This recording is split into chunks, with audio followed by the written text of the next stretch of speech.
Misogynistic ableism prevents people who are socialized as men and boys from talking about medical neglect and medical abuse and medical trauma that they may experience. And this leads to like a plethora of problems, like future problems, because it can lead to like conditions that go unnoticed, pain that lasts a long time,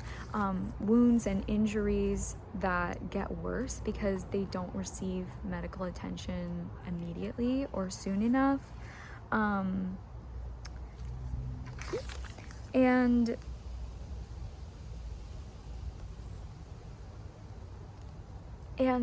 I think that it can, for some people, lead to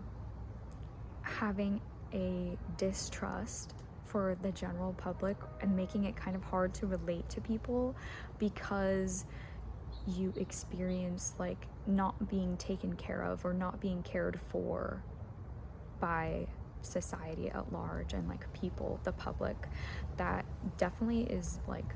one of the effects of the medical neglect that I experienced, that I've noticed in me, is that sometimes it feels harder to relate to people or to trust people because I have already ingrained in me this pattern of not being cared for, even on a physical level, like my pain not being heard. So that is something that I've noticed, that I posted a video the other day talking about how misogyny harms men, and I had some thoughts based on some conversations that I've had recently with people close to me, and I also wanted to make sure to plant some reminders in here for me and some updates,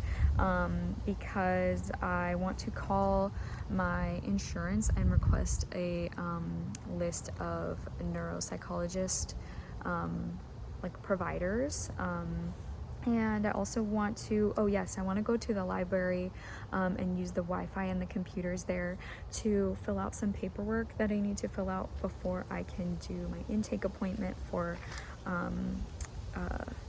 something that I did get a provider for, but I need to do some paperwork before I can get an appointment scheduled. And then I also want to schedule an appointment with my primary wellness provider, and I also want to contact the financial aid office at my college because I need to figure out how to track down the rest of my FAFSA money so that I can buy textbooks for fall quarter before it starts. And I need to keep an eye out for a call from my potential case manager tomorrow, because that's when they said that they would call.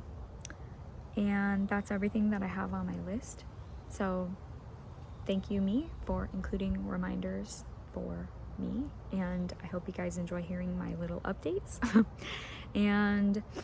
if you are listening to this and you were socialized as a boy or a man, or and don't get me wrong, medical neglect and medical trauma happen to everybody, and we generally are socialized to, suppress it. But it also happens in a very gendered way, both directions. And so it's important to talk about the gendered experience that people who are socialized as men and boys, what they receive, because it's a specific type of, you're not allowed to admit weakness, you're discouraged from noticing weakness in yourself, and if you share that with other people, then you may be belittled or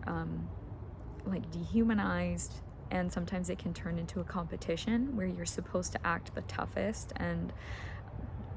be the most macho but still be the most like charming to people, so that you have this kind of like narc win over other men or something like that. And it's just really painful because it is bravery to show weakness, and it is trust, it's exercising trust. So it's important to talk about how that affects specifically like medical neglect and medical trauma, because people deserve to be cared for, their pain deserves to be cared for, and they deserve to be heard. So